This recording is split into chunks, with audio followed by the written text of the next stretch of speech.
वो बोले कि इनको ले जाएं। तो महाराज जी ने कहा ये ठीक है, ये चले जाएंगे। हमसे बोला तुम चले जाओ। तो दास ने महाराज जी से प्रार्थना की कि महाराज जी हमने न तो भागवत पढ़ी है अभी, जैसे विद्वत भागवत लगाई जाती न तो भागवत लगाई है, और ना हमने कभी 1 घंटे प्रवचन किया है भागवत जी पर। ऐसी कभी कुछ कह ले बात अलग है, प्रवचन तो हमने नहीं, भागवत जी की कथा नहीं कही और ना हमने लगाई, तो हम कैसे कह पाएंगे। अरे बोले महात्मा हैं, दुखी हो जाएंगे और चले जाओ, ठीक कहोगे, अच्छा कहोगे, कोई चिंता नहीं करना, जाओ चले जाओ। अब गुरु आज्ञा करिए सी, उनकी आज्ञा हो गई। और आज्ञा हो क्या गई, उन्होंने कहा कि आप चिंता मत करो, आप जाओ और ये आ जाएंगे। ये अपने समय से वहां पहुंच जाएंगे। बसंत पंचमी से कथा थी, माघ शुक्ल पंचमी से। महाराज जी बोले खाक चौक भी आज्ञा लेके आओ पहाड़ी बाबा से। तो उनसे आज्ञा हमने तब ली जब दूसरे दिन हमको सवेरे जाना था, तो रात्रि को हमने आज्ञा ली। तृतीया को हमने प्रस्थान किया था, माघ शुक्ल तृतीया।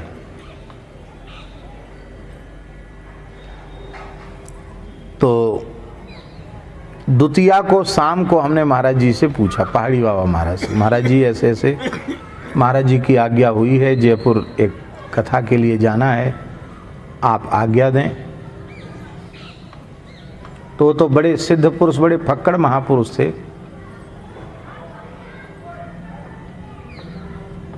जाओ विजय होगी, यही शब्द थे उनके, जाओ विजय होगी। अब उनसे पूछने का तो किसी को हिम्मत थी नहीं। हम मन में सोचने लगे हम कोई लड़ाई लड़ने जा रहे हैं कि युद्ध करने जा रहे हैं जो विजय होगी। पर महाराज जी ने आशीर्वाद दे दिया, विजय होगी, जाओ। वहां पहुंचे तो शाम को जो सज्जन थे, जो यजमान थे, उनका नाम था ताराचंद जी। वे आए, बड़े विद्वान पुरुष थे वो, डॉक्टर ताराचंद, पीएचडी थे, पुराने जमाने के पीएचडी थे। 9 कन्याएं थी उनके और 2 पुत्र थे, पूरे 11 थे घर में। और 9 कन्याएं भी बहुत अच्छे पढ़ी लिखी और बहुत अच्छे परिवारों में विवाहित थी। और 9 जमातों में 2 तो बहुत बड़े साइंटिस्ट थे, वैज्ञानिक थे, और कोई एयरफोर्स में थे, तो कोई थल सेना में थे, तो कोई जल सेना में थे। अच्छे अच्छे सब अधिकारी वर्ग के लोग, बहुत अच्छे लोग थे।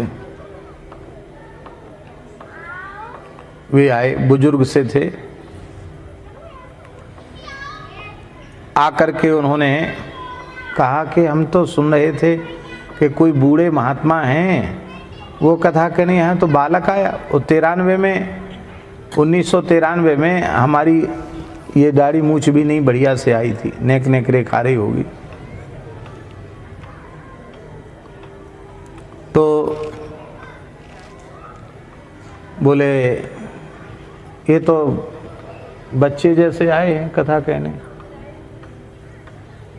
तो वो हरिदास जी बोले करीब विद्वान हैं, पढ़े लिखे हैं, हमारे गुरुजी, हमने पढ़ा है इनसे, बहुत अच्छी कथा कहेंगे। उन्होंने कहा कथा तो कहेंगे, मेरे सामने बोला है, कथा तो करेंगे, पर हमसे बोला महाराज ये कथा जो है ना वो प्रेतों के उपद्रव की शांति के लिए है। मैं भूत प्रेत बाधा में विश्वास नहीं करता था, लेकिन मेरी हवेली में इतना भारी उपद्रव है भूतों का कि दुनिया के प्रसिद्ध बड़े बड़े तंत्र मंत्र वाले आकर के अपने प्राण बचा के भागे। और हम लोग भी हवेली में नहीं रहते, हम लोग भी किराए से मकान लेकर रहते हैं। हमारी छपाई की मशीन जो कई टन वजन की, उसको प्रेतों ने उलट दिया, मेरे एक लड़के को मार डाला और मेरे कुछ जमाई ऐसे हैं जो फोर्स में अधिकारी हैं, एयर फोर्स वगैरह में, वो नहीं मानते थे। वो रात्रि को वहाँ रहे तो उनको भी उठाकर पटक दिया और उनके भी प्राण जैसे तैसे बचे। और कौन सी मनोहर कहानियाँ, सत्य कहानियाँ, इन सब में हमारे हवेली के किस्से छप चुके हैं। काम धंधा भी हमारा बंद है और एक दिन है, जयपुर बड़ा शहर है, सामान सब हम खरीद लेंगे। लेकिन बात यह है कि अब आपका मन हो तो आप कहिए तो हम सामान खरीद के लाए। हमने तैयारी, जगह तो है पर हमने सामान अभी नहीं लाए हैं खरीद के। ऐसा उसने डरा दिया। हम तो बहुत संक्षिप्त में बता रहे हैं, बहुत इतिहास सुनाया उसने, ऐसा है ऐसा है ऐसा है।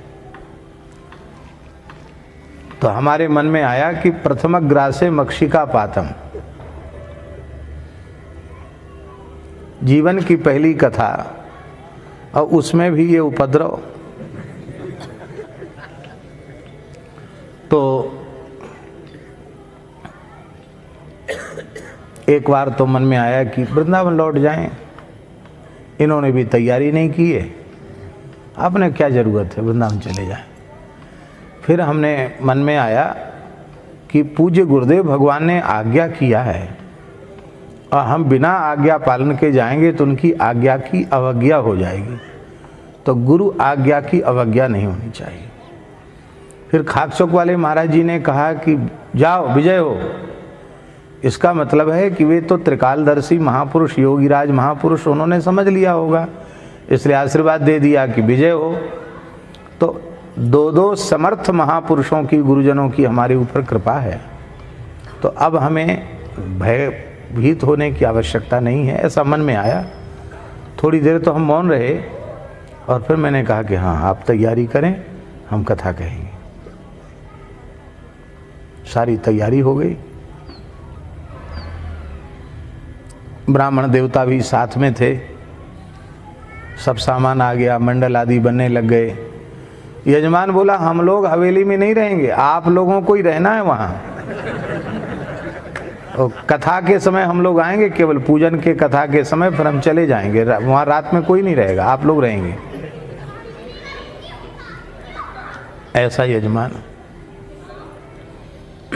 तो हमने साथ वाले ब्राह्मणों से प्रार्थना की कि देखो, सकाम अनुष्ठान है और बाधा निवृत्ति के लिए अनुष्ठान है, इसलिए आप सब बहुत सावधान होकर अपने अपने जप आदि को बड़े विधि पूर्वक और सच्चाई पूर्वक आप लोग संपन्न करना और सदा पवित्र रहना। क्योंकि शरीर में किसी भी प्रकार की अशुद्धि आती है तभी अशुद्ध आत्माओं का उपद्रव शुरू होता है, उनका प्रवेश होता है। तो सदा पवित्र रहना। और वो लोग भी सब डर रहे थे। एक पंडित जी थे जो आज कर्मकांड कराने आए थे, वो तो कह रहे थे कि हम तो रात को ही जा रहे हैं। बोले हमें प्राण थोड़ी देने, हम तो घर जाके अपना शादी ब्याह नहीं हुआ था उस समय उनका, बोले हम तो घर जाके शादी ब्याह करेंगे, हमारा मरमरा गए तो बड़ा बुरा होगा। एक गृहस्थ ब्राह्मण थे, वो उधर जयपुर क्षेत्र के थे, वो तो रोने लग गए। बोले कहाँ से आके फंस गए यहाँ। देखो आप, भागने से कोई काम नहीं चलेगा, अब करो तैयारी। तो माघ शुक्ल चतुर्थी की बात है। सायंकालीन संध्योपासन करके, सर्दी का समय था, तो पैरों पर कंबल डाल करके हमारा जहाँ आसन था वहाँ हम टिक करके बैठ करके राम रक्षा स्तोत्र का पाठ कर रहे थे। संध्योपासन तो हो गया था और ये राघवेंद्र दास जी और ये तो छोटे ही थे, सब लोग नीचे जा करके जहाँ कार्यक्रम स्थल था चौक में, तो वहाँ ये लोग सर्वतोभद्र मंडल आदि का निर्माण कर रहे थे। और भीतर भी ट्यूबलाइट जल रही, पूरी पत्थर की हवेली थी, और बाहर चौक में भी ट्यूबलाइट जल रही। दूसरी मंजिल पे थे हम क्यों? तीसरी मंजिल पे। तीसरी मंजिल पे हम थे। तो पहले तो बड़ी जोर की आवाज़ हुई, धम धम धम धम धम, जैसे कोई मकान बजा रहा हो। क्योंकि धम धम की आवाज़ कहाँ से आ रही है?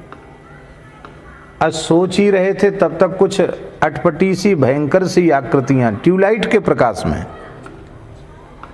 गिनती भी हम घबराहट में नहीं गिन पाए, लेकिन 10-15 तो होंगी अनुमान, पूरी जमात की जमात सामने दिखाई पड़ी।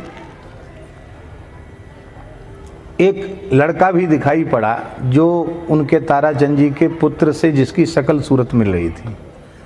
तो मुझे स्मरण आया कि उन्होंने कहा मेरा लड़का भी इसी में मतलब अधोगति को चला गया है और वो भी इसी में है। तो पाठ कर रहे थे, लेकिन हम पाठ भूल गए, डर के मारे, डर से पाठ भूल गए। क्या पाठ कर रहे थे वही भूल गए। और माघ के महीना में शरीर में पसीना आ गया। कथा तो हम कह रहे हैं, लेकिन डर हर आदमी को लगता है। तो उन आकृतियों ने भीतर प्रवेश की कोशिश की, लेकिन पता नहीं किस अज्ञात शक्ति ने उनको भीतर जाने से रोका। ऐसे लगता था ऐसे ही हुआ, फिर ऐसे हो जाते हैं, जैसे कोई धक्का देता है ना, ऐसे 2-3 बार ऐसा हुआ। इसके बाद उनमें से एक आवाज आई,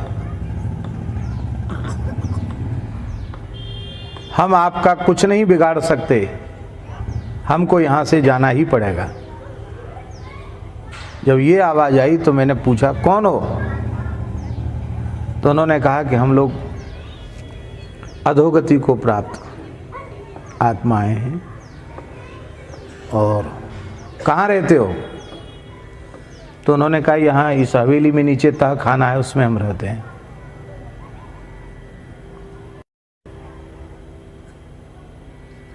और अब हमको यहाँ से जाना पड़ेगा। बस इतनी बात सुनाई पड़ी और वो दृश्य मेरे सामने से हट गया। जब दृश्य हट गया तो हमको एकदम जैसे झक्की सी खुल जाती ना, क्या हो गया रे, कैसे ये सब हो गया? कल से कथा है, आज से उपद्रव शुरू हो गया भैया, अब क्या होगा?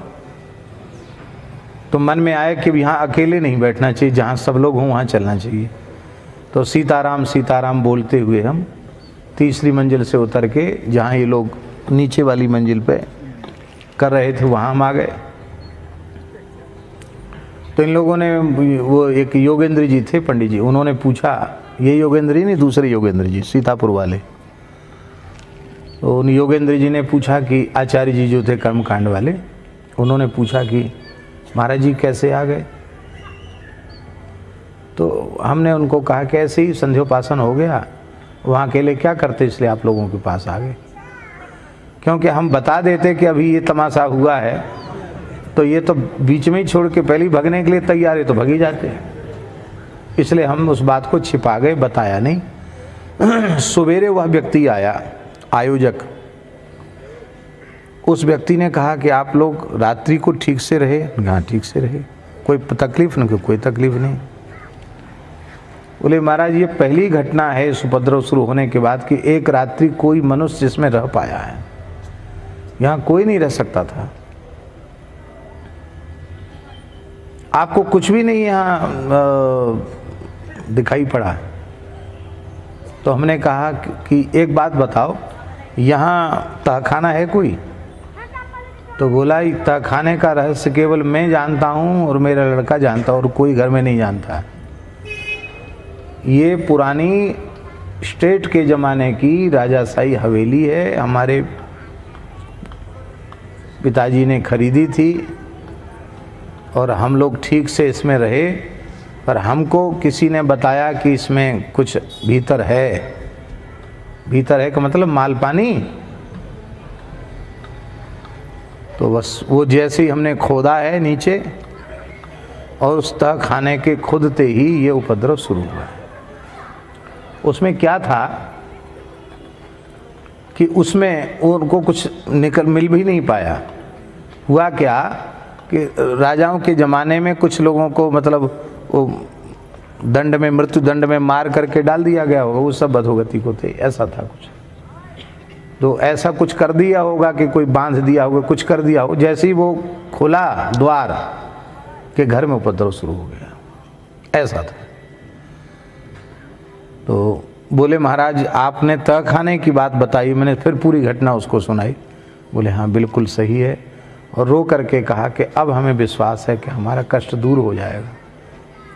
ठीक, अब वो कथा सुनने बैठे, संगीत तो था ही नहीं, सीधी सीधी कथा थी, 2 समय की कथा, 6 घंटे कथा कहनी थी।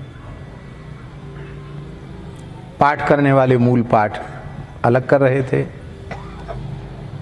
तो मंगलाचरण तो हमको याद था, जन्माद्यस्य यतः, वो मंगलाचरण तो हमने कर दिया। इसके बाद बिल्कुल भूल गए कि अब प्यारे भाइयों बहनों क्या कहें, कुछ नहीं कहें। और इतने मतलब डर सा लगा कि हमको पसीना सा आ गया, अब क्या कहें, बाँच के सुनाएं क्या कहें। तो पहला अवसर था ना कथा का, उसके पहले कोई तैयारी नहीं, पढ़े ही नहीं भागवत जी। महाराज जी की कथा जरूर सुनी थी, वैसे कोई भागवत जी नहीं पढ़े थे। तो सहसा पूज्य सदगुरुदेव भगवान श्री भक्तमाली जी का ध्यान किया।